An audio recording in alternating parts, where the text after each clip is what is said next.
Então, estamos gravando a sessão do dia 19/5 das oficinas do PIB de Física e Filosofia, Método Científico e Vacinas, hoje com a oficina, esqueci o nome, Vacinas e Narrativas, espera aí. Vacinação e Narrativas. Joelma, você que gostaria de fazer uma apresentação antes da gente começar? Bom, gente, então, vamos dar continuidade, então, a essas oficinas. Hoje é a segunda, para lembrar vocês aí que cada uma delas vale, então, os 10 pontos. A gente vai estar colocando o formulário de presença no chatzinho, para vocês irem preenchendo. E ele fica, de novo, disponível ali em torno de 1 hora depois do encerramento, tá? Eu não sei se vocês viram lá que eu coloquei o material nas turmas já da oficina de ontem, portanto, se tem alguém hoje que não pôde assistir, né, vocês podem acessar e dar uma olhada lá, vai dar para ver os slides, se tem os joguinhos, ficaram todos eles postados lá na atividade, tá? Tá como material, na verdade, não é uma atividade. E hoje, então, a gente vai falar sobre o grupo que apresenta hoje e fala sobre vacinação e narrativas, tá? Como identificar argumentos ruins. Certo, gente? E aí vocês vão participando aí, façam os questionamentos de vocês. E vamos seguindo aí, então. Então, eu vou compartilhar também no chat o lugar no YouTube, onde é que está a sessão de ontem, a oficina de ontem, se mais alguém tiver interesse em assistir, que não pôde assistir. E passo a palavra para a Maína.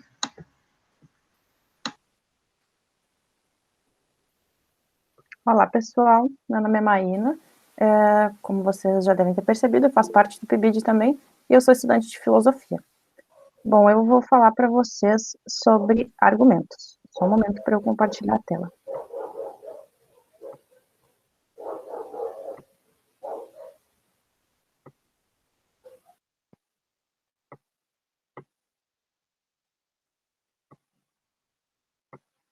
Certo. Acho que vocês estão vendo, né?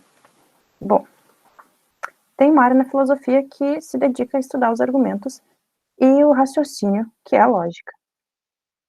Bom, os argumentos, eles são usados tanto na filosofia quanto na ciência para demonstrar teorias, justificar, né, por que acreditar numa teoria, e também no nosso dia a dia, os argumentos também são utilizados, né, tanto numa conversa com amigos, numa conversa com qualquer pessoa, né, e também em textos, né, por exemplo, na prova, na redação do Enem, que é o que a gente faz um texto dissertativo argumentativo, né, a gente tem que demonstrar aquilo que não está explícito, a nossa opinião, o nosso ponto de vista, enfim. E também, por exemplo, quando a gente quer justificar algo, por exemplo, se a gente não quer lavar louça, a gente dá razões para demonstrar, para mostrar que a gente não deveria fazer algo, ou que a gente deveria fazer algo, né? Por que eu não deveria lavar a louça? Porque eu estou cansada, porque eu estudei, porque isso, porque aquilo. Esse seria um argumento. A diferença do argumento que a gente usa no nosso dia a dia e que são usados pelos cientistas e pelos filósofos é o rigor, né? Aqui o raciocínio e o argumento, né? Tem uma ligação. O raciocínio, bom, ele acontece na nossa cabeça, é algo particular, interno, e só a gente tem acesso, né? Já o argumento seria a expressão, a forma que a gente tem para externalizar aquele raciocínio que a gente teve dentro da nossa cabeça. Então, a gente fala, a gente comunica de forma escrita, ou a gente, né, de forma falada, né? O raciocínio é a inferência. Bom, a inferência é um termo um pouco mais técnico, que eu já vou, e específico, eu já vou explicar para vocês. Já o raciocínio, bom, é uma associação de ideias, como a gente imagina, né?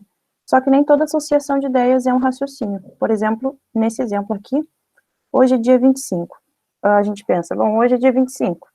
Aí tu lembra que no dia 25 do mês que vem, tu tem uma prova, e daí de prova te faz lembrar que a prova de hoje estava uma barbada, estava muito fácil, né? Então é uma coisa que leva a outra, é uma ideia, um pensamento que leva a outro pensamento, mas não tem uma ligação muito bem encaixada de uma coisa a outra, né? Quase que aleatório, né? Aqui, quanto à inferência. A inferência seria chegar a um juízo ou ideia a partir de outros juízos ou ideias. Bom, uma ideia, como eu disse, é um pensamento, né? Um juízo, algo que eu julgo ser assim ou assado. Então, 2 exemplos para ilustrar o que é uma inferência. Bom, o céu está nublado, de repente vem um vento tão forte que chega a balançar as árvores. Vai começar um temporal. Esse pensamento, a gente percebe esses sintomas no dia, né? Um céu muito nublado, um vento muito forte, começou de repente, e daí a gente infere daí, sem perceber, já vem na nossa cabeça aquele pensamento, né? Vai começar um temporal. Sem perceber que aquilo foi uma inferência, né? Que foi a percepção do céu nublado, do vento forte, que fez a gente chegar ao pensamento de vai começar um temporal. E aqui um segundo exemplo, que é, a vacina é segura sim, pois ela foi testada, foi liberada pela Anvisa e foi liberada em outros países. Várias pessoas já tomaram. Então tu pensa, será que a vacina é segura? Então vem vários pensamentos. Bom, ela foi testada, ela foi liberada pela Anvisa e foi em outros países, e várias pessoas já tomaram e estão bem. Então daí tu pode inferir, bom, ela é segura. E aqui é uma ilustração da estrutura dos argumentos, certo? Mas claro que nem todos os argumentos eles são assim. Essa estrutura é a estrutura do encadeamento inferencial, né? Que primeiro as premissas seriam as razões, os motivos para se acreditar na conclusão. Então as premissas elas dão base, as premissas levam à conclusão. E esse encadeamento que tem das premissas, a conclusão é a inferência. Por exemplo, esse exemplo aqui, a vacina é segura sim seria a conclusão, né? Ela está no começo. Então, a gente nem sempre começa pelas premissas, né? Nem sempre a gente começa dando as razões para se acreditar em algo. Às vezes, a gente começa com um fato que a gente acredita e depois a gente dá as razões para outra pessoa acreditar nisso ou se justifica, né? Com as premissas.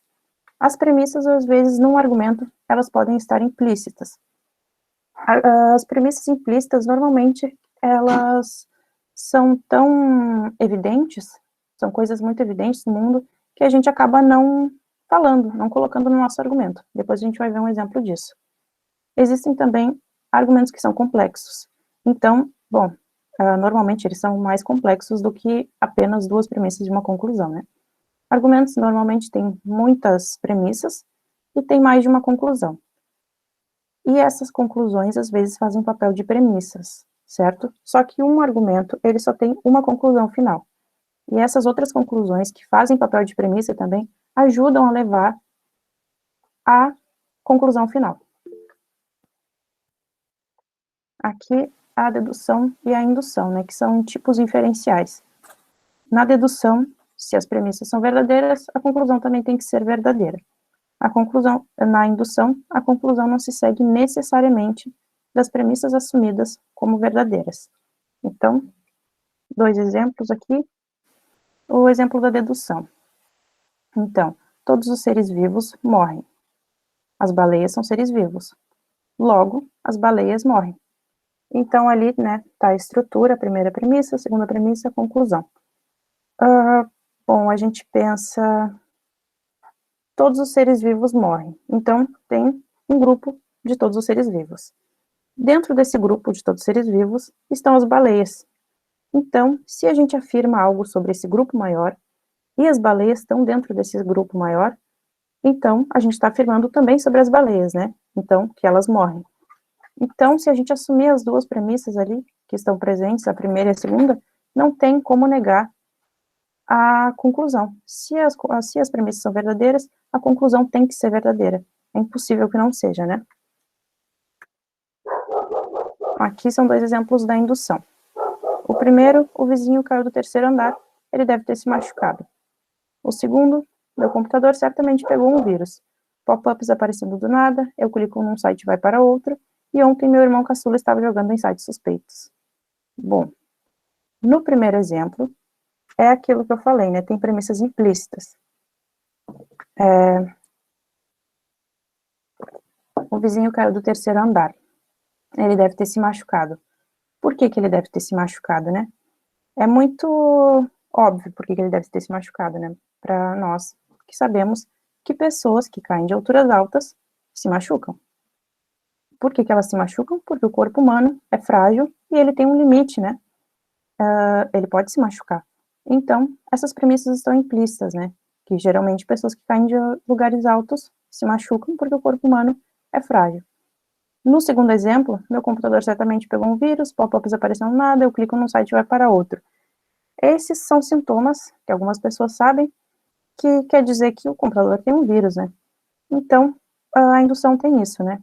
São coisas que geralmente acontecem, são causas que normalmente têm, são fatos que geralmente têm uma causa. Então, dessa causa, a gente infere sempre as mesmas conclusões. Por exemplo, assim, se geralmente acontece com um grupo pequeno dessa forma, se eu observei que várias pessoas caíram de uma altura maior que 3 andares e se machucaram, então eu posso concluir daí que todas as pessoas que caem de uma altura maior do que 3 andares se machucam. Então, a indução é assim. De um grupo pequeno, a gente conclui que também de um grupo maior isso também vai acontecer.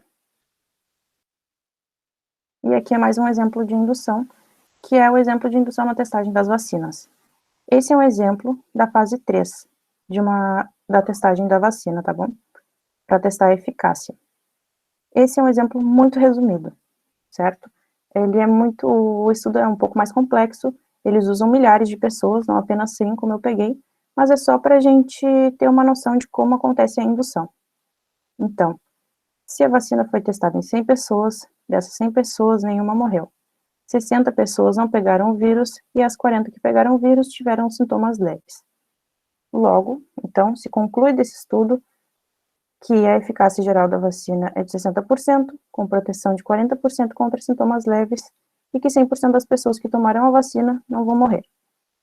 Como é uma indução, não vai ser necessariamente dessa forma que vai acontecer quando tu aplicar a vacina em bilhões de pessoas, né?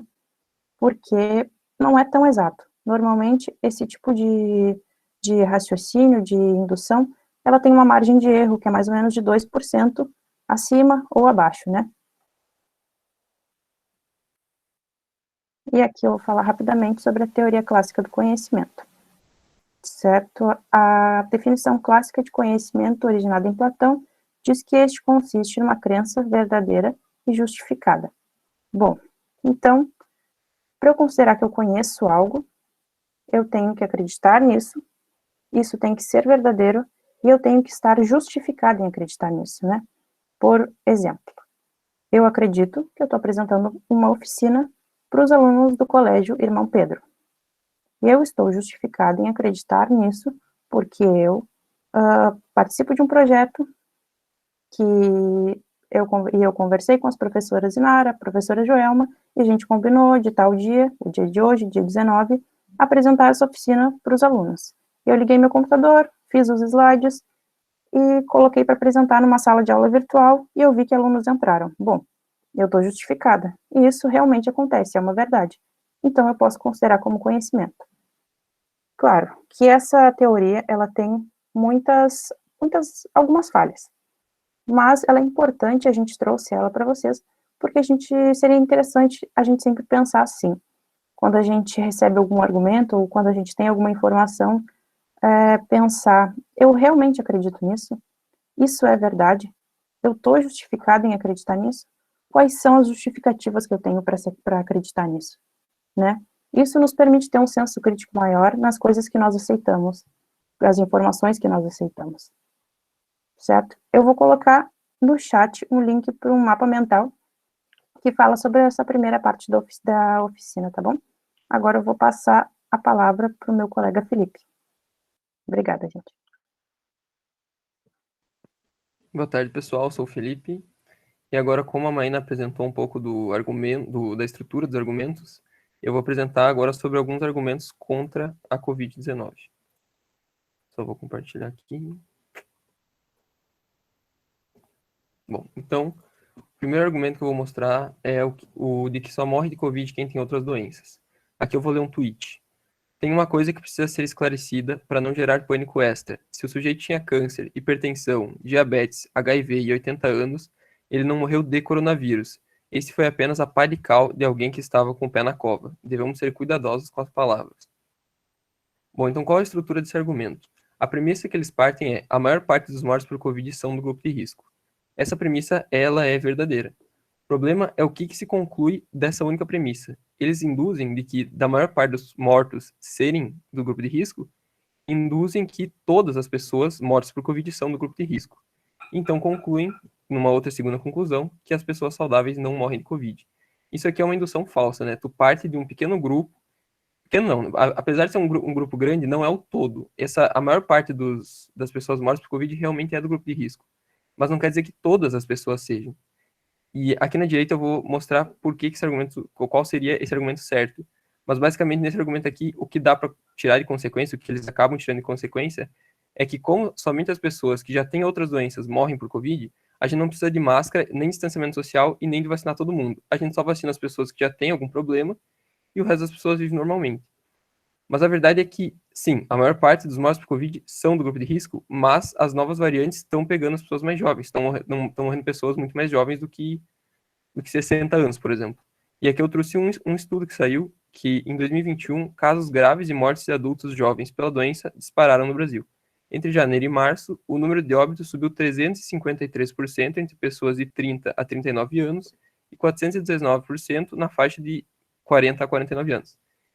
Então, antes, em 2020, no começo da pandemia, realmente a maior parte dos mortos era do grupo de risco, era quase só. Porém, agora com as novas variantes que chegaram principalmente em 2021, a gente consegue concluir que a Covid-19 não mata só pessoas com comorbidades, mas também mata jovens saudáveis. Outro argumento é esse aqui. A mídia mente. As pessoas que morrem por Covid não existem, são criadas para gerar medo. E aqui eu trouxe de novo uns tweets.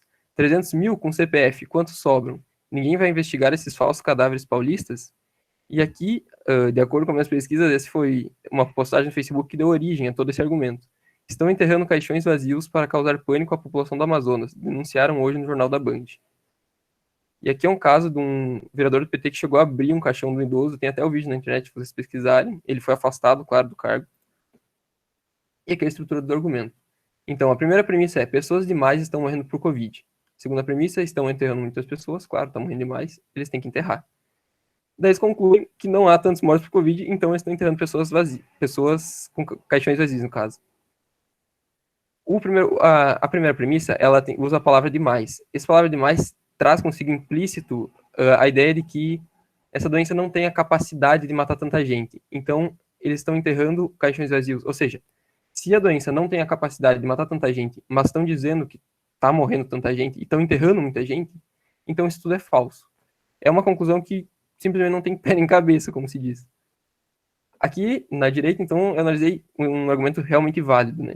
A taxa de letalidade da Covid é de 2,9%. E eu comparei com a gripe, que é 0,08%. Então, aqui já de tabela, já acaba com o argumento de que a Covid seria só uma gripezinha, porque ela, na verdade, não é. A taxa de letalidade do Covid é muito maior. E o problema, além dela ser mais letal do que a gripe, ela é muito transmissível. Então, muitas pessoas pegaram Covid por ela ser muito transmissível. Então, a gente conclui que a Covid mata sim, e a gente tem que vacinar a população e tomar as devidas precauções.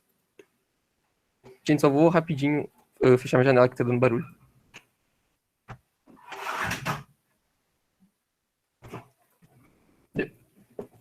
Agora, a falácia do paraquedas com 50% de eficácia e a vacina. Vou ler de novo um tweet. Como você se sentiria se um médico lhe dissesse que ele pode descobrir se você tem coronavírus com base em um jogo de cara ou coroa? Pois é, isso é mais ou menos o que vai acontecer com a sua imunização se você optar por tomar a vacina Xing Ling de 50,38% de eficácia do João Dória. Aqui surgiu um monte de argumento a respeito fazendo piada com a eficácia da vacina, que depois eu vou explicar melhor o que é essa eficácia da vacina. Mas aí surgiu um argumento muito interessante, que é assim: você pularia de um avião com um paraquedas com 50% de eficácia? Eles comparam o Brasil, né, ou o mundo, numa pandemia com um avião. E daí, se a vacina tem 50% de eficácia, tu pularia de um avião com um paraquedas, que só tem metade de chance de abrir. Mas é meio errado tu comparar o Brasil, que tem quase 500 mil mortes por Covid, com um avião andando tranquilamente no céu. esse avião tá caindo e tá pegando fogo. Então, tu pularia de um avião que tá caindo, vai explodir no chão, com um paraquedas que tem 50% de chance de abrir? Depois vocês respondem, se vocês quiserem, no chat. Bom, então aqui eu vou explicar o que é essa eficácia que tanto falaram. No dia 11 de abril, saiu um estudo do Instituto Butantan aqui do Brasil, que, com 13.600 profissionais de saúde, que comprovou a eficácia da vacina em 50,38%. Então, de todas as pessoas vacinadas, as que pegaram Covid tem 50% de chance de não desenvolver nenhum sintoma, de sentir no máximo assim, uma coisinha estranha, mas nada demais. Tem 77,96% de chance de não precisar ir no médico, de só se medicar em casa, sim, ter um sintominha, mas não precisar necessariamente ir no médico. E todas as pessoas vacinadas não vão precisar ir para o hospital e ficar hospitalizados por uns dias, ou ter que ficar na UTI e ser entubado, por exemplo.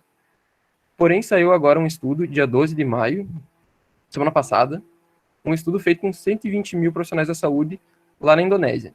E ele mostrou que a eficácia geral da vacina, então, no todo, assim, tu tem 65,3% de chance de ter um sintoma muito leve se tu for atingido pela Covid, 94% de chance de ter um sintoma leve e se medicar em casa, 96% de chance de não precisar ir para o hospital e 98% de chance de não precisar ir para UTI ou ser entubado. E aqui que é interessante porque diminui muito os casos de pessoas que precisam ir para UTI. E um dos maiores problemas do Brasil é que o sistema público está superlotando. Tem gente que está morrendo sufocada em fila de hospital porque não tem leito. Então, se pelo menos metade da população já tivesse vacinada, a gente já teria muito menos gente morrendo, porque estaria sobrando leito. E aqui é uma chargezinha de uma pessoa que está sem paraquedas, falando com uma pessoa que está com paraquedas. Sabia que o seu paraquedas só tem 50,38% de eficácia? Bom, agora eu vou falar um pouquinho de teorias da conspiração. Uma bem famosa é que as vacinas são um plano para implantar microchips na população. Aqui eu trouxe a comparação do que realmente é um microchip, na esquerda, e do que é a agulha, né, a agulha que eles usam para injetar a vacina na gente. Dá para ver claramente a diferença de grossura, que é a primeira coisa, e o tamanho desse microchip, né, gente? Ele é o mais utilizado no mercado hoje em dia, e as pessoas geralmente botam ele na mão, e tu tem que ir num tatuador, ou nesses lugares que botam piercing, tu tem que pedir para uma pessoa dessas botar, tu não consegue botar em casa. Eles servem, por exemplo, tu bota o teu chip na mão, aí tu consegue desbloquear o celular, abrir uma porta digital, ou ligar a luz da tua casa, se tua casa for toda digital. Aqui no Brasil isso não é muito comum, né? Mas lá fora até que é. Outra teoria é que as antenas 5G espalham o coronavírus. A tecnologia 5G é principalmente, digamos, o foco da China. A China domina essa tecnologia. E como o coronavírus provavelmente, né, já veio da China, e daí mais a 5G vindo para o Brasil, todo mundo, oh meu Deus, a 5G vai espalhar o coronavírus. E é interessante porque na pandemia de 1918, de gripe espanhola, as pessoas também acreditavam que a gripe era transmitida por ondas de rádio, né, que era a tecnologia que tinha na época. Mas então por que as pessoas acreditam em teoria da conspiração? Saiu um estudo que apontou 3 principais fatores. O primeiro é o medo. Nós estamos vivendo uma pandemia, tá todo mundo trancado em casa, tem que ficar se lavando álcool em gel, usando máscara, tá tudo trancado. Então a gente sente um pouco com medo. E não era tanta desinformação, que cada um falou uma coisa e ninguém sabe o que está acontecendo, a gente fica com um pouco de medo. E quando a gente está com medo, é natural a gente procurar um alívio, alguma coisa para se agarrar. As teorias da conspiração são como se fosse essa muleta, esse porto seguro que as pessoas acham, porque, meu Deus, não sei o que está acontecendo. Ah, então quer dizer que a China criou o vírus e agora vai vender a vacina para ficar rica. Quando tu acha que isso é verdade, quando tu se prende nisso, tu sente um alívio e tu para de sentir aquele medo que tu tinha. E o terceiro item é a baixa escolaridade, que as pessoas de baixa escolaridade acabam tendo uma tendência maior para acreditar nessas teorias da conspiração por não saberem filtrar tão bem a informação. Bom, pessoal, foi essa a minha apresentação. E agora eu passo a palavra para o Ivan.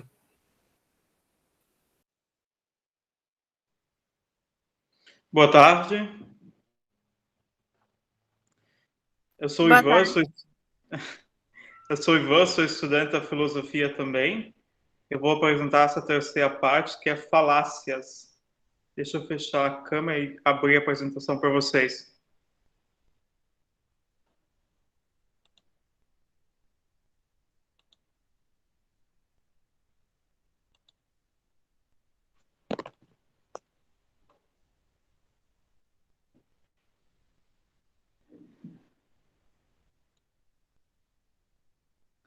Estão visualizando?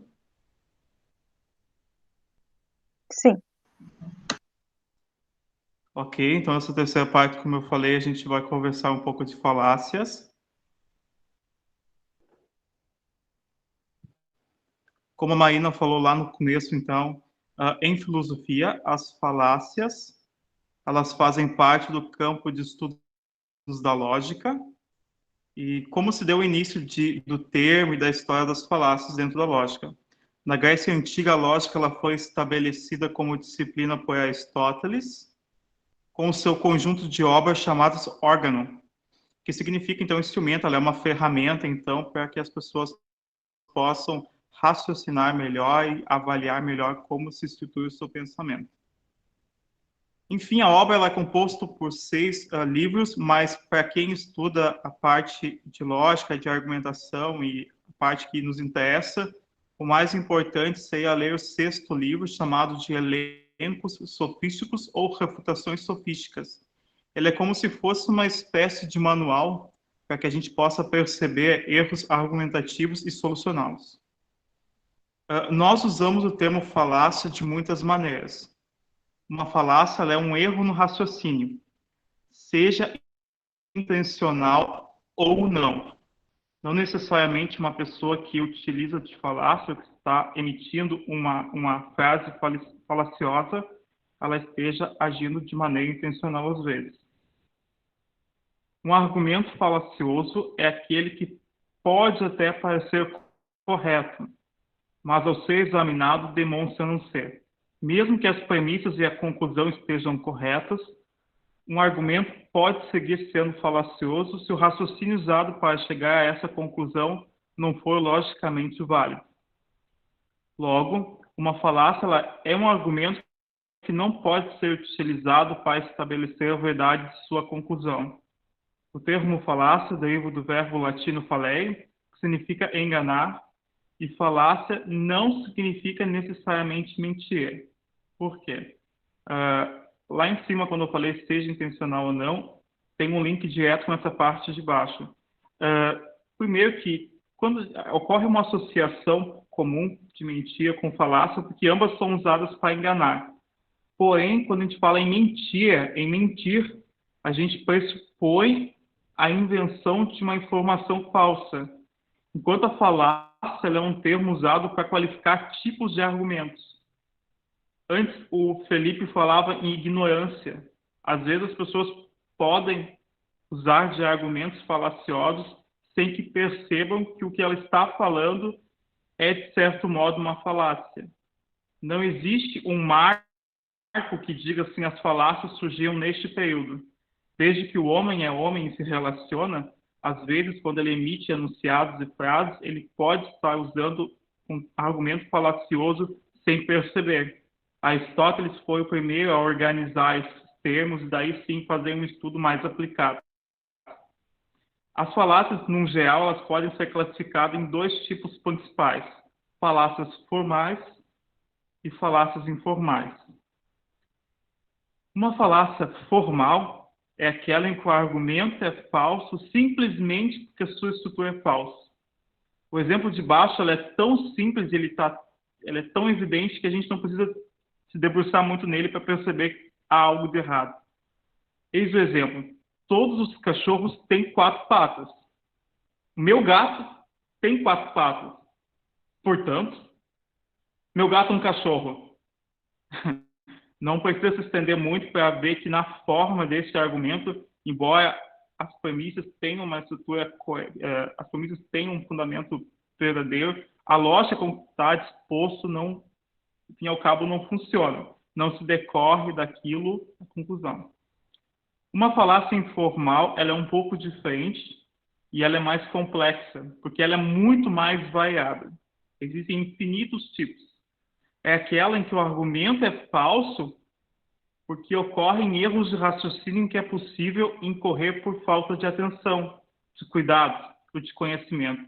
De novo, volto que a gente estava falando de ignorância. Às vezes, no longo da nossa vida, a gente acaba cometendo algumas falácias por uma falta de atenção no que a gente está falando ou por uma falta de instrução mesmo. Exemplos de baixo vai mostrar esse tipo de de ocorrência. Por um engano provocado por uma ambiguidade de linguagem, ou ainda por, daí sim, intencional, uso de uma argumentação maliciosa no que diz respeito ao tema tratado. Época de pandemia, coronavírus. O que mais se vê são pessoas usando de uma argumentação falaciosa, informal e maliciosa. Exemplo embaixo, uma falácia informal, nesse contexto, uma falácia da linguagem, de como um termo pode ter um sentido que não, um sentido ambíguo, por exemplo. Todas as casas são plantas. Ora, são plantas porque quando se constrói uma casa, um prédio, um edifício, antes da casa vem a planta, que é a base na qual o construtor dali decorre todo o empreendimento, a obra. Todas as plantas têm folhas. Também é lógico supor que toda planta tem folhas e faz fotossíntese. Portanto, todos os prédios têm folhas. Ora, é de supor que seja talvez por um equívoco ao usar, embora as plantas tenham conotações de uso na linguagem diferentes, dispô-las dessa maneira, logicamente, é uma falácia informal de linguagem. Quando a gente fala de falácias informal, como eu falei, existe um número variado, enorme. Eis alguns exemplos. Argumento ad hominem, falácia de apelo à ignorância, falácia de argumento divinizado, falácia de meio termo, apelo à autoridade, espantalho, apelo à emoção, ambiguidade, apostador, atirador certeiro, falsa causa, etc. Fica a dica ali, então, de um livro chamado As 59 Falácias Lógicas Mais Poderosas, do Steve Allen, que traz, além das definições, uma série de exemplos e curiosidades. E para a gente finalizar, então, a gente vai fazer um joguinho. Vocês podem escolher uma carta de um tipo de falácia e digitar o número dela lá no chat, ou só memorizar. Eu vou explicar para vocês rapidamente o que seria cada tipo de falácia destes linkados à realidade de hoje. Por exemplo, apelo à autoridade é um tipo de falácia que faz apelo a um elemento externo que não estrutura a lógica do argumento. Por exemplo, o que mais se vê hoje é pessoas usando argumentos do tipo: nosso presidente Jair Bolsonaro disse que a vacina não funciona. Ele é o presidente eleito democraticamente por mais de 50 milhões de pessoas. Acho que é o presidente que está falando. Ou se não, por exemplo, que mais que eu posso usar? Minha mãe funciona. Confio na minha mãe, a autoridade dela é lei. Então, logo, é verdadeiro. Não. Não é assim que funciona. A gente, quando faz uma avaliação lógica, não exterioriza o poder de implicação que aquele argumento tem. A gente, intrinsecamente, vê se as premissas que são coerentes e desencadeiam uma estrutura lógica.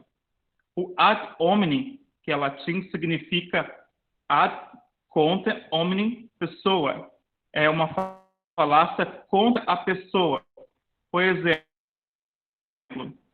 a gente tem a OMS, que é a Organização Mundial da Saúde. O nome do rapaz que coordena é Tedros Adhanom. Uma vez ele foi numa comunidade para defender o uso da vacina. E alguém que conhecia ele da época de escola falou assim: por que tu vem falar em vacina, sendo que eu fui teu colega de escola e tu era ruim em biologia? Quando a gente usa uma falácia ad hominem, a gente nunca se preocupa se aquele argumento é verdadeiro ou não. A gente não tem como contra-atacar. Então, já que eu não consigo atacar o argumento, eu ataco o argumentador. Eu deslegitimo a pessoa. Vou dar um outro exemplo rapidinho. A pessoa que está parando de fumar e ela pesquisou os malefícios do fumo, do tabaco. E ela quer incentivar os amigos que parem de fumar. E daí ela está falando e alguém fala o seguinte: cala a boca porque tu fuma. Em vez de analisar os argumentos e o que ele está falando, ataca a pessoa em questão. Deslegitima, mas não estrutura lógica do que ele está apresentando. Apelo à emoção, que tem esse cãozinho aqui, é aquele tipo de falácia. Eu vou dar um exemplo que acontece na minha casa, mas eu só vou falar um exemplo que acontece com a pandemia de Covid-19. Suponha-se que uma pessoa fez a oficina do irmão Pedro e se convenceu de que a vacinação, fim ao cabo, ela é muito importante. E abriram vacinações para a nossa idade, ele foi se vacinar e falou para a mãe dele, eu vou me vacinar porque eu fiz a oficina com a professora Joelma e Kainá e com os alunos do PIBID, é importante, nada vai me impedir. E daí a mãe olha para ele e fala assim, nossa, a mãe vai ficar muito triste se você for se vacinar. Tu não viu que ela só tem 59,38% de eficácia? Não funciona. Eu vou ficar muito chateado contigo. Na minha casa tem um outro exemplo que é o seguinte, eu não gosto de fígado. Minha mãe adora comer, então ela nos obrigava a comer e dizia o seguinte, ela usava um apelo à emoção. Pensa em quantas pessoas famintas no mundo não têm esse teu prato de comida. Enfim, o fato de eu não comer não vai mudar a realidade daquela pessoa que está com fome, entende? O apelo à emoção ele não muda, em certo sentido, a estrutura, ele é só um artifício externo. E, por fim, o ladeira escorregadia, que é a carta número 4, é um argumento que desencadeia uma série de situações hipotéticas e absurdas. Por exemplo, chego para a pessoa e falo, vou me vacinar e estou convencido disso. E alguém fala o seguinte, sério que tu vai se vacinar?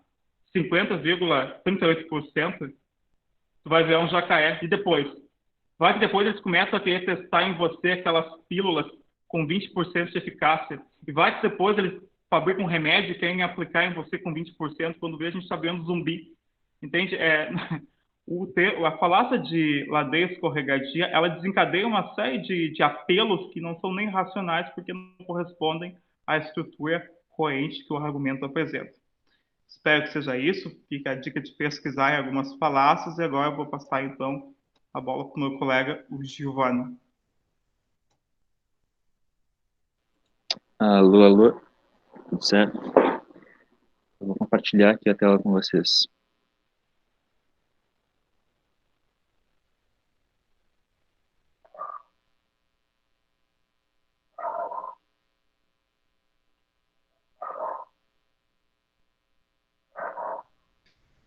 Ramiro, quer fazer alguma pergunta? Tem alguém querendo fazer alguma pergunta?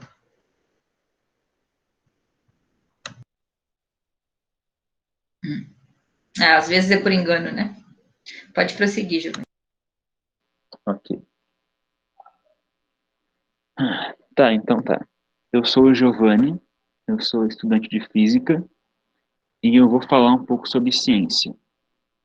Em especial, o problema dos argumentos a favor do uso de medicamentos ineficazes contra a Covid-19. A primeira coisa que eu quero fazer é apresentar o conceito de viés de confirmação. A melhor maneira que eu achei para fazer isso foi apresentar alguns trechos que eu tirei da Wikipédia e falar um pouco sobre cada um deles. Viés de confirmação é a tendência de se lembrar, interpretar ou pesquisar por informações de maneira a confirmar crenças ou hipóteses iniciais. Ou seja, digamos que tu acredita inicialmente em alguma hipótese. Graças ao viés de confirmação, ao invés de analisar os fatos de maneira imparcial, tu apenas tenta se convencer a todo momento de que tu estava certo desde o início. Para fazer isso, tu vai subconscientemente ignorar ou menosprezar os fatos e informações que vão contra a tua hipótese inicial. E vai supervalorizar os fatos e informações que favoreçam ela. É bom ter em mente que todo mundo está sujeito ao viés de confirmação até certo ponto. Mas aquelas pessoas que conhecem o que ele é, que sabem o que ele é, têm menos chances de serem enganados por ele. Tal efeito é mais forte em questões de forte carga emocional e em crenças profundamente arraigadas. Eu botei esse trecho porque muitas das pessoas que recomendam esses tratamentos alternativos são médicos da linha de frente que estão realmente em situações de forte carga emocional. Uma coisa que todo mundo com certeza ia querer era que tivesse algum tratamento ou medicamento milagroso que fosse impedir imediatamente o aumento do número de mortes. Mas um dos critérios para um ser considerado um ser racional é ele ser capaz de compreender que a realidade das coisas não depende da vontade dele. As coisas simplesmente são. E somente conhecendo que as coisas são, é que é possível desenhar uma estratégia boa, ou seja, uma estratégia racional. Uma explicação é que as pessoas demonstrem o viés de confirmação por estarem pesando os custos de estarem errados, em vez de fazerem uma investigação neutra e científica. Investigar pesando os custos de estar errado é algo do tipo: eu acho que esse remédio é eficaz. Se eu estiver errado, isso significa que a doença vai seguir sem tratamento e as pessoas vão continuar morrendo.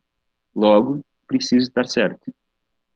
Como eu disse antes, essa abordagem ela é irracional e ela é perigosa para a sociedade. Uma abordagem racional e científica seria: eu acho que esse remédio é eficaz.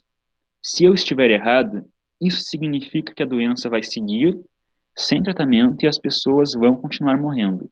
Mas, se eu recomendar um remédio ineficaz, mais pessoas ainda irão morrer por causa dos efeitos colaterais. Logo, preciso descobrir se estou certo. Nos dois casos, a hipótese é a mesma, as consequências de estar errado são as mesmas, mas apenas a segunda abordagem entende o valor da verdade.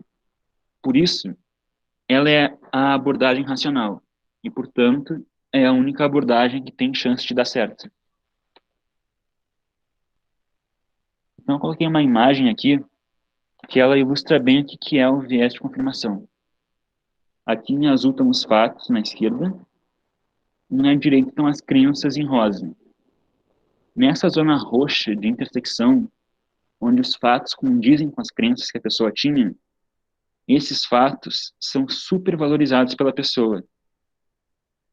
E essa região aqui em azul, onde os fatos não condizem com as crenças da pessoa, se encontram os fatos que são descartados ou subvalorizados pela pessoa.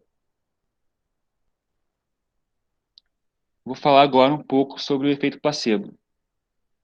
Esse personagem na foto é o Ed do filme It. E ele tá aí porque foi graças a esse personagem que eu entendi pela primeira vez o que era o efeito placebo. A história dele é que ele frequentemente tinha ataques de asma e ele sempre precisava da bombinha dele para se acalmar. Lá pelas tantas, durante o enredo da história, ele percebe que aquilo que ele colocava na bombinha era, na verdade, um placebo. O que é um placebo? Um placebo é um fármaco, terapia ou procedimento inerte que apresenta, no entanto, efeitos terapêuticos devido aos efeitos psicológicos da crença do paciente de que ele está a ser tratado. Ou seja, um placebo só faz efeito porque o paciente acredita que ele é um medicamento com efeito. Muitos médicos também podem atribuir efeito placebo a medicamentos com princípios ativos, mas que apresentam efeitos terapêuticos diferentes do esperado. Por exemplo, um comprimido de vitamina C pode aliviar a dor de cabeça de quem acredita estar ingerindo um analgésico. Então, um placebo é um medicamento ou procedimento inerte, ou seja, que não interage com o corpo, mas o efeito placebo pode acontecer com qualquer tipo de remédio. Esse aqui é um trecho de um artigo sobre o efeito placebo em pessoas com asma. Pacientes com asma relataram o mesmo grau de melhora nos sintomas, tanto inalando albuterol quanto utilizando um placebo na bombinha. Esse estudo concluiu que, basicamente, o que melhorou os sintomas desses pacientes foi eles acreditarem que aquilo que tinha na bombinha ia melhorar os sintomas deles. Por que eu estou falando disso? De viés de confirmação e de efeito placebo. Porque esses dois pontos, eles abrangem os argumentos mais comuns que vêm sendo utilizados em defesa de medicamentos com eficácia duvidosa no combate à Covid.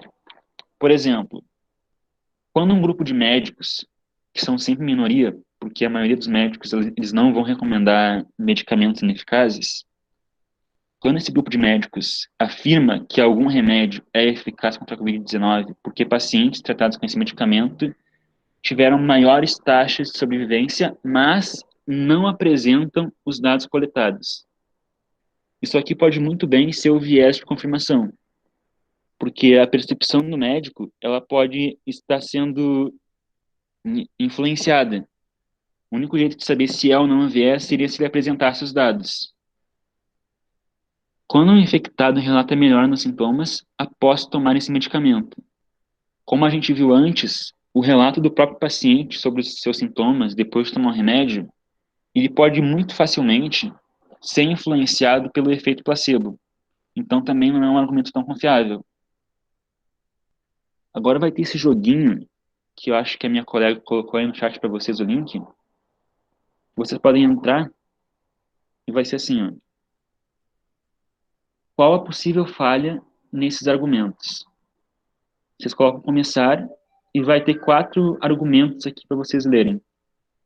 Vocês vão classificar eles se vocês acham que o problema desse argumento é ou o viés de confirmação ou o efeito placebo.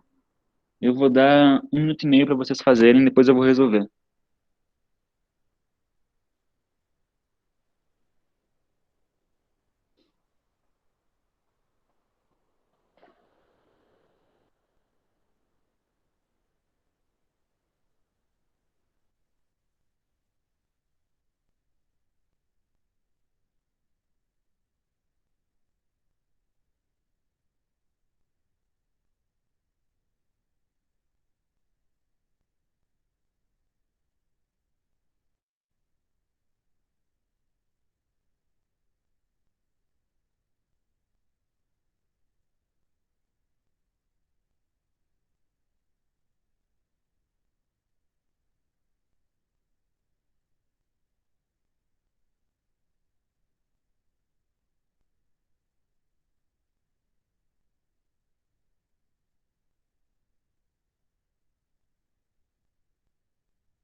Bom, acho que já deu, né? De repente. Eu vou resolver aqui, então.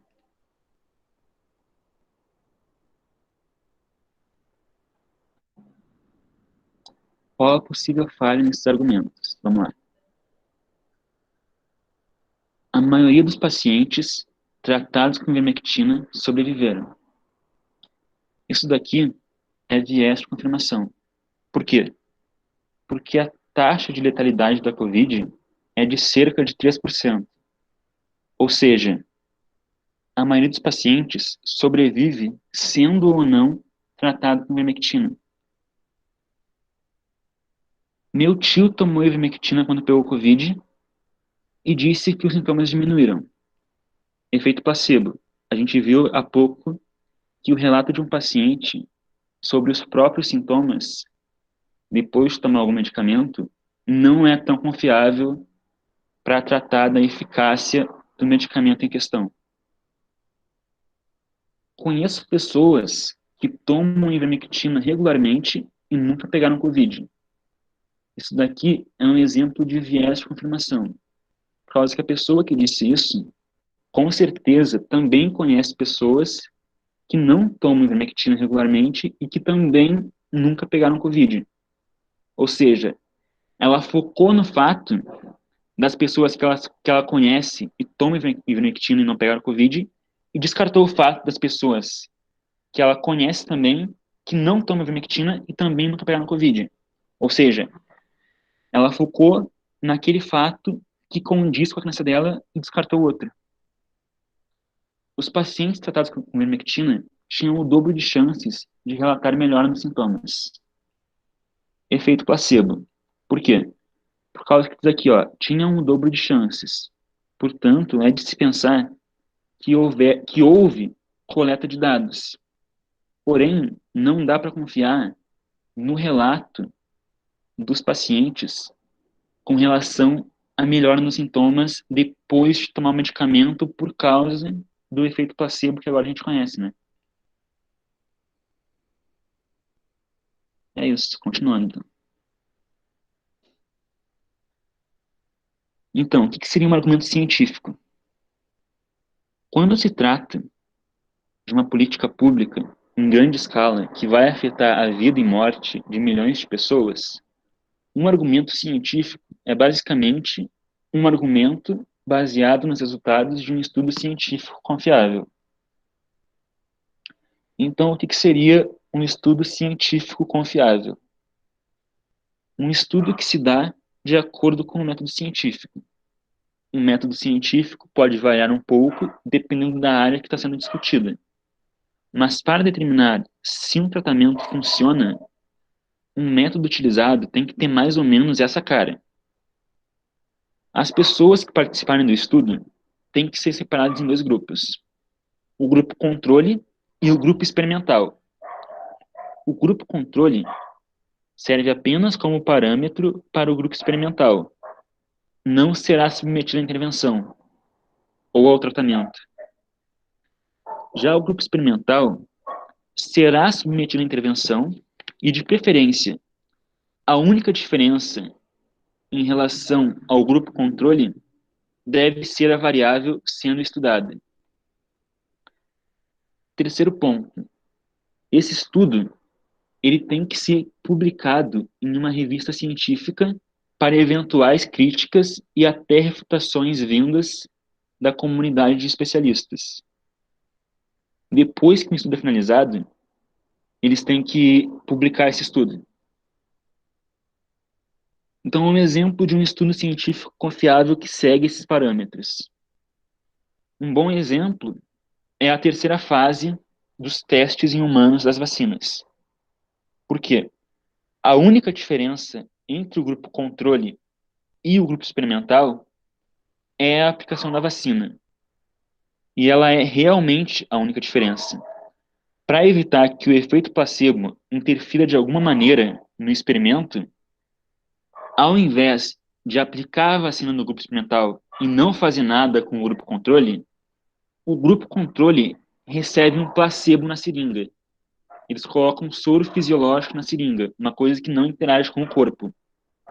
E a pessoa que participar do estudo só vai saber se aquilo que estava na seringa dela era um placebo ou era a vacina quando o estudo já tiver concluído e publicado. Portanto, não vai ter espaço para que o placebo interfira nos resultados. Os grupos são grandes e randomizados para evitar qualquer anomalia estatística. O estudo é publicado em revistas científicas para a análise de especialistas. E essa parte aqui, como eu falei antes, ela é a melhor ferramenta contra o viés de confirmação. Por quê? Se quem fez a pesquisa de modo a confirmar suas crenças, ao invés de buscar a verdade sobre a eficácia do tratamento, isso não passa batido aos olhos dos especialistas que analisarem a pesquisa. Então tá, isso daqui é um exemplo de um estudo científico bem feito. E é isso na apresentação por enquanto. Eu vou passar a palavra para o Luiz, que vai falar um pouco sobre os motivos para se vacinar. E é bom observar que as vacinas, né, que estão sendo usadas, elas seguiram esses métodos, né? Sim, elas passaram não só por essa fase 3, mas elas passaram por um teste in vitro, depois um outro teste com uma quantidade pequena de pessoas, e na fase 3 com uma quantidade maior de pessoas. Tudo para garantir que ela seja uma coisa segura e eficaz. Vai lá, Luiz. Boa tarde, pessoal. Satisfação em estar aqui. Boa tarde aos professores e alunos da Escola Irmão Pedro. Eu estou com um pouquinho de... Estou com um pouco de tosse, minha voz não está muito bem. Eu vou tentar dar sequência à apresentação. Caso eu não conseguir dar sequência total, eu vou pedir para um colega meu dar um apoio. Obrigado. Bom, pessoal, eu tenho boas notícias aqui. Eu vou falar sobre motivos para vacinar-se.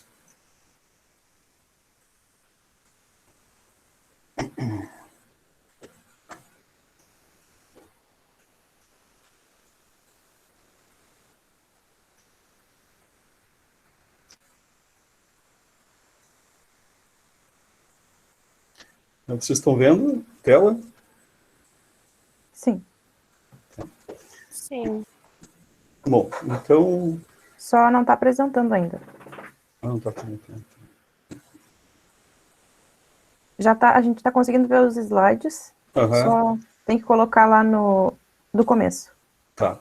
Ali. Obrigado. Isso. Então, motivos para vacinar-se. Por que as vacinas salvam vidas? A Organização Mundial de Saúde calcula que a vacinação atualmente evite de 2 a 3 milhões de óbitos todos os anos. A varíola, que ceifou aproximadamente 300 milhões de vidas apenas no século XX, foi totalmente eliminada devido a um plano de vacinação. As vacinas são eficazes. Todas as vacinas que passaram pela fase 3 com sucesso, que é a fase que é testada a segurança e a eficácia num público de milhares de pessoas, independentemente da tecnologia que foram elaboradas, são eficazes. Esse percentual precisa ser de pelo menos 50%, segundo a Ordem Mundial de Saúde. Os dois imunizantes sob análise da Anvisa apresentaram percentuais mais elevados. No Brasil, a Coronavac apresentou eficácia de 78% contra o vírus e 100% contra casos graves da doença, considerando apenas os pacientes que estavam sob observação médica nessa estatística. Já a eficácia geral da vacina, inclusos os infectados com sintomas leves, é de 50,38%. A vacina do laboratório Oxford AstraZeneca apresentou 73% de eficácia. Para proteger sua saúde. Com um plano de vacinação, é possível nos proteger de muitas doenças debilitantes. Para proteger e apoiar o serviço de saúde. Ser vacinado na infância significa que você tem menor probabilidade de contrair doenças ao longo da vida. Essa prática reduz a pressão sobre o sistema de saúde e possibilita o direcionamento de recursos para tratar pacientes com doenças não evitáveis.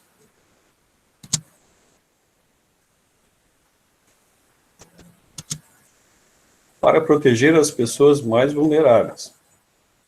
Quando um número considerável de pessoas são vacinadas contra uma doença infecciosa como a Covid, a propagação da doença pode ser cessada, pois haverá poucas pessoas para contaminar. Essa prática é conhecida como a imunidade de rebanho. O objetivo da imunidade coletiva é também proteger as pessoas que não podem receber a vacina. Cito como exemplo as pessoas com enfermidades pré-existentes.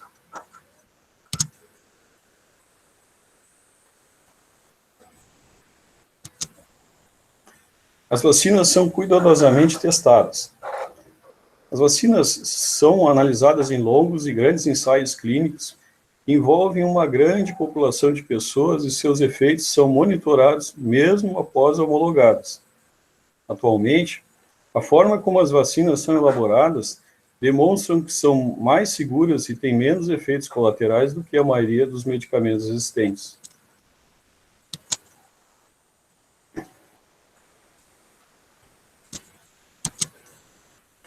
Para economizar tempo e dinheiro.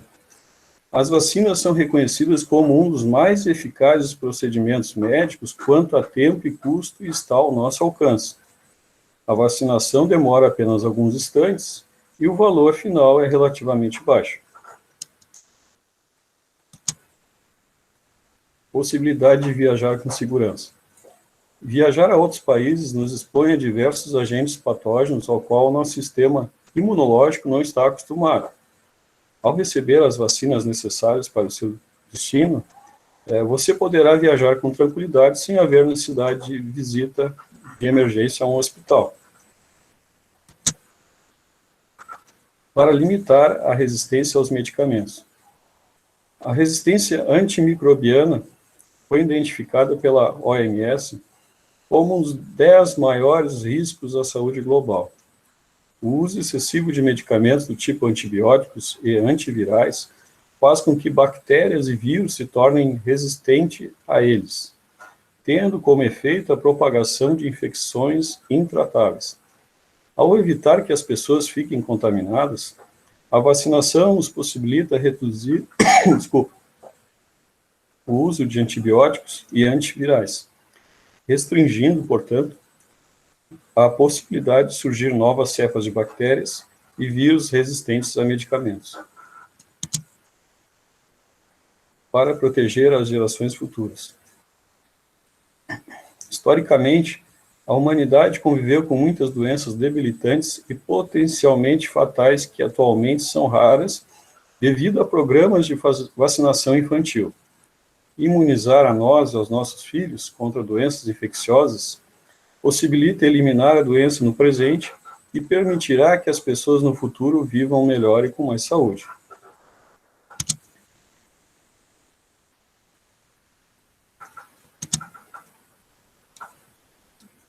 É isso, pessoal. Muito obrigado pela atenção. Agora, na sequência, nós vamos abrir um período para vocês tirarem dúvidas. Então, fiquem à vontade. Obrigado.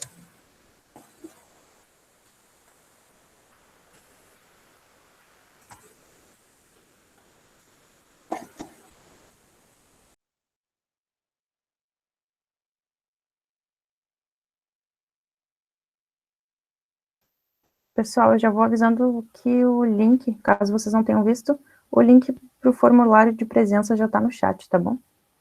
E fiquem à vontade para fazer perguntas também, sobre qualquer parte da oficina.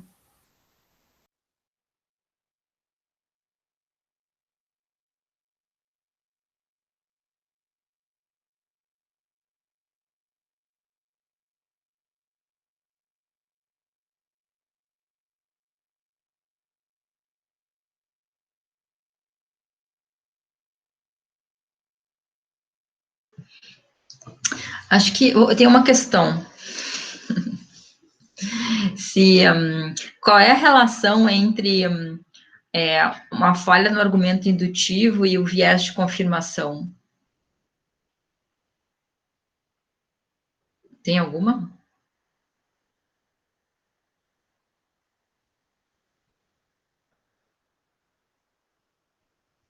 Eu não sei responder isso daí, não.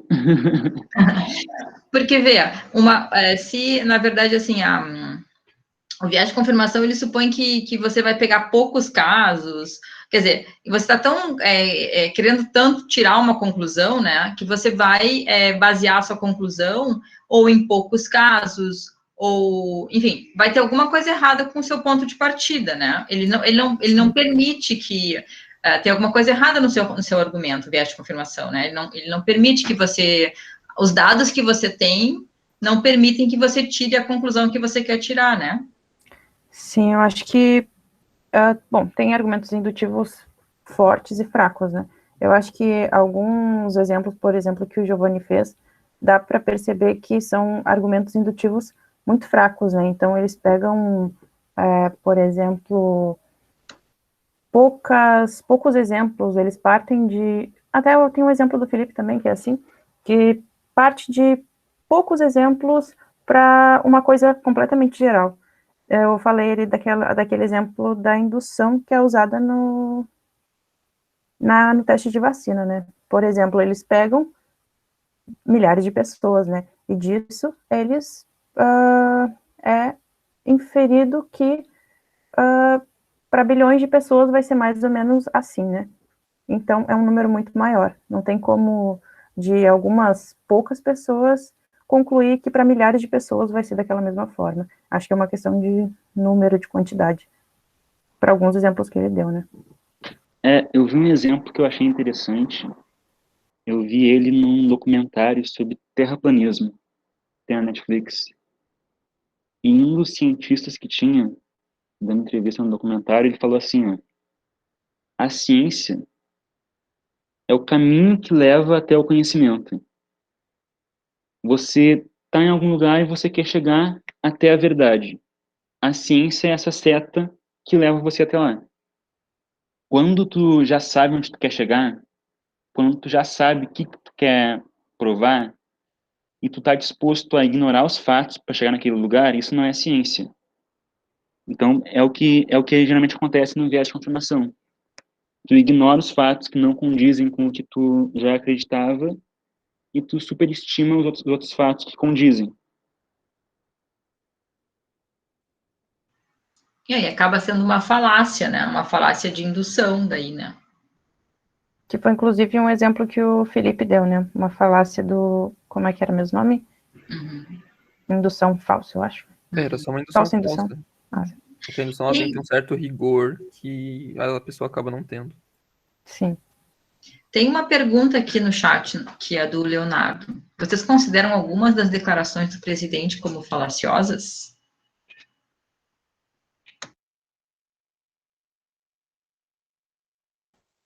Perguntaram, tem que responder. Né? Sim.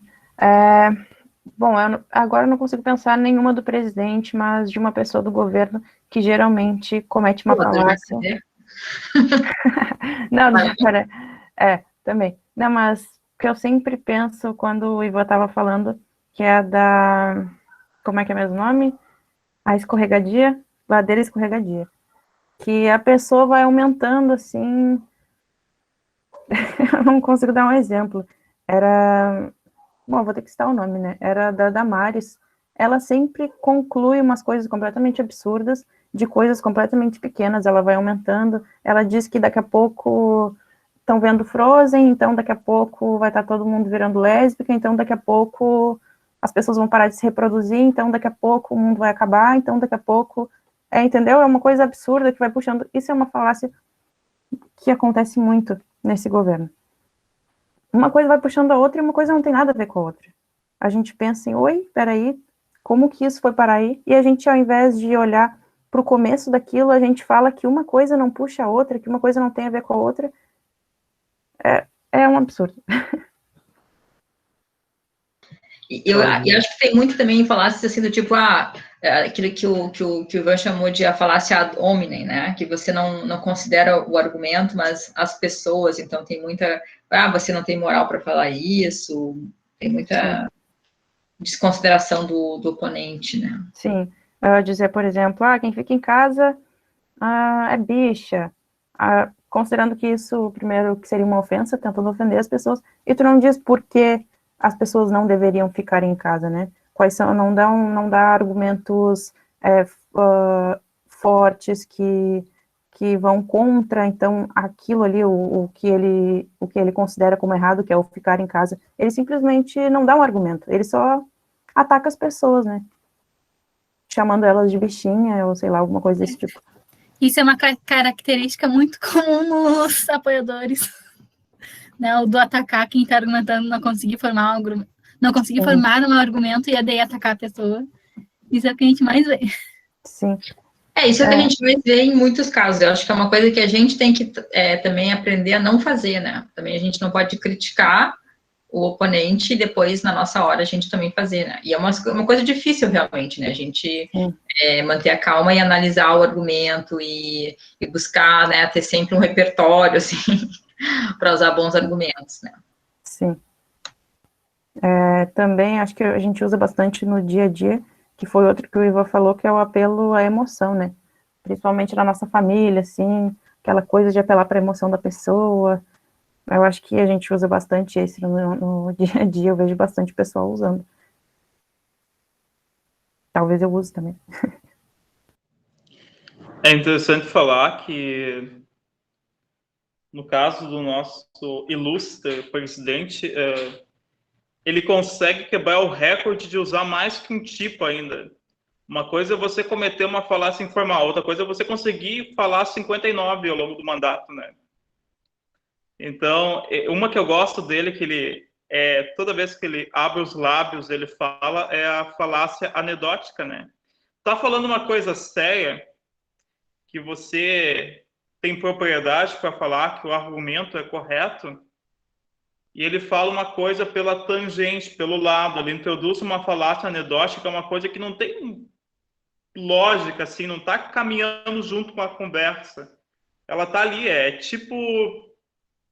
É quando você está num grupo de amigos na escola e aquela pessoa quer se enturmar ou ela quer desviar o foco, ela larga um comentário colado, assim. E daí você olha... Não tem muita lógica. A cloroquina é mais ou menos isso. Os cientistas estão falando, ele vem em costa e fala da cloroquina. Leitor, tem um pingo de estudos e tu olha... e outra coisa que a gente tem que cuidar também, ao longo da vida, lá no começo a Maína falou sobre crenças justificadas, sobre, enfim, apelo à autoridade, uma coisa que ao longo da vida vocês têm que cuidar bastante, esse tipo de falácia. Você vai escolher as suas coisas com base no que você vivenciou. Lembra que eu falei que às vezes é intencional ou não? Às vezes a gente aposta em convicções, em argumentos com base no apelo à autoridade em alguma coisa na vida da gente. Então, assim, quando vocês forem argumentar, tentem fazer um exercício de parar, de tentar ver a estrutura do que a gente está raciocinando, falando, ou recebendo de informação, para não terceirizar para nada de fora aqui. Um exemplo clássico, por exemplo, eu vi uma pessoa argumentar esses dias com um apelo à autoridade divina. Ela falou assim: mas se tiver que morrer, é o que Deus quer. Não. Não é por aí. A gente tem meios de se precaver, de se cuidar. Essa vacinação é uma dessas oportunidades. Não pode terceirizar de maneira falaciosa para uma autoridade divina algo que cabe à nossa linha de atuação e de vivência, de reflexão diária. Não, peraí, se tem oportunidade de se vacinar, se um cientista comprova, então, um estudo e produz algo, um remédio, a gente tem que, enfim, ao cabo, analisar de maneira lógica. Esse é um tipo de falácia que a gente acaba recorrendo, às vezes, sem perceber, né? Eu acho que o Leonardo acabou apresentando a falácia do presidente ali, mas eu não vou ler. Vocês procurem ali, às 4h14. Mas eu acho uma coisa importante, né, da gente observar, porque se um presidente, né, ele emite falácias, né, nas suas lives para toda a população, isso acaba legitimando, né, um mau uso de argumentos. E isso, do ponto de vista político, é muito importante, porque as pessoas, então, param de dar importância e dar valor para conversar com bons argumentos, né, ter razões para as coisas. E mais que isso, inclusive, né, desqualificando a ciência, né. Ciência é uma atividade totalmente preocupada em apresentar bons argumentos, como a gente apresentou aqui, sobretudo na parte ali do Giovanni, né, que tinha mostrando como ela se defende, né, de dois tipos de falácias, né, de argumentação. E, então, é isso, assim, o presidente, ele, quando ele faz isso, ele promove um tipo de comportamento que é muito errado, assim, né, para toda a população. Eu queria comentar também uma frase dele que ele falou assim: eu não vou me vacinar porque é o meu direito não me vacinar. E eu queria comentar por que esse raciocínio, ele não é tão bom assim. Porque ele apresenta o ato de se vacinar como se fosse uma coisa individual para proteger só ele mesmo. Mas como o Luiz colocou na apresentação dele, a gente se vacina para criar uma imunidade de rebanho, por causa que não são todas as pessoas que podem se vacinar. Para que essas pessoas que não podem se vacinar também estejam protegidas, é necessário que aquelas pessoas que podem se vacinar, se vacinem, para evitar a circulação da doença, etc. e tal. Então, esse argumento, eu que sei da minha vida, então não vou me vacinar porque eu não quero. Ele não é um argumento muito bom por causa que não é só a tua vida que está sendo colocada em risco quando tu faz isso. Tu está colocando em risco a vida daquelas pessoas mais frágeis que não podem se vacinar, indiretamente. Eu ouvi exatamente isso, de uma pessoa, nem me lembro onde, foi num comércio, em algum lugar, a pessoa disse, eu não tenho medo da Covid. Aí eu disse para ela, mas eu tenho de tu me passar. Tipo, né, só pensa no seu próprio umbigo, né, não tem noção de que vive numa sociedade, né, absurdo.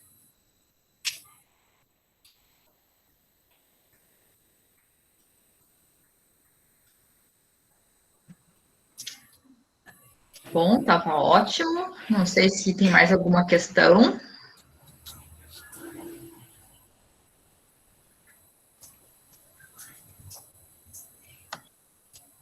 Eu vou colocar de novo o link para o mapa mental para vocês acessarem quando vocês quiserem. E nem acabou o recreio. Mãe, não chegou a recreio.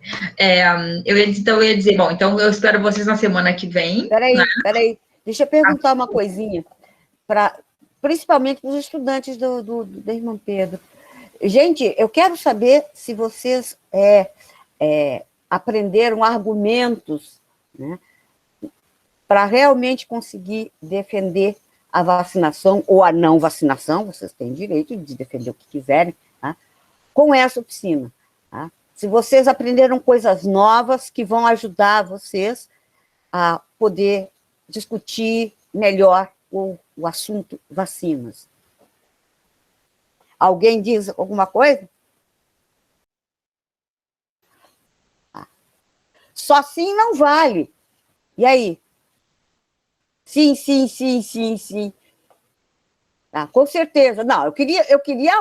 Gente, o pessoal aqui falou o tempo todo de argumentação. Qual é o argumento novo que vocês aprenderam?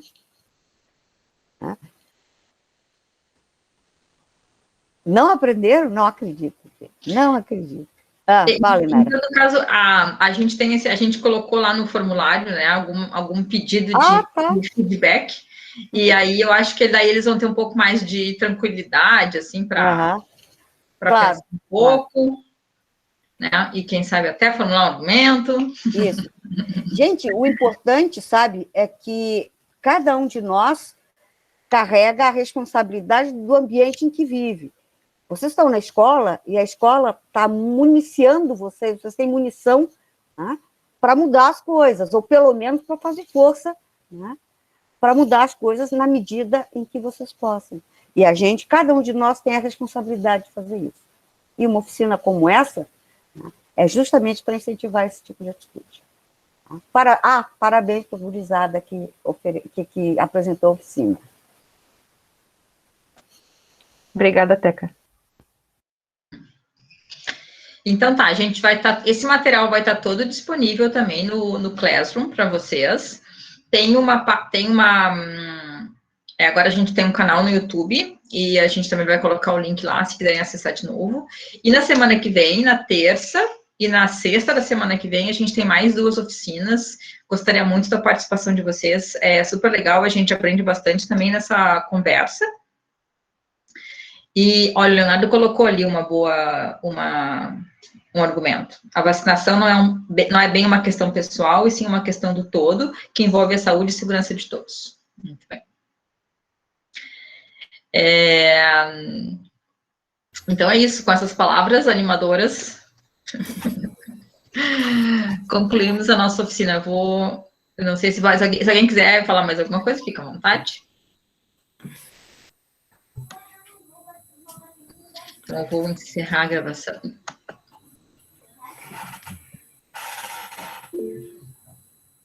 Então, tá beleza, pessoal. Muito obrigada mesmo. Pessoalzinho, só lembrando aí, eu já coloquei o videozinho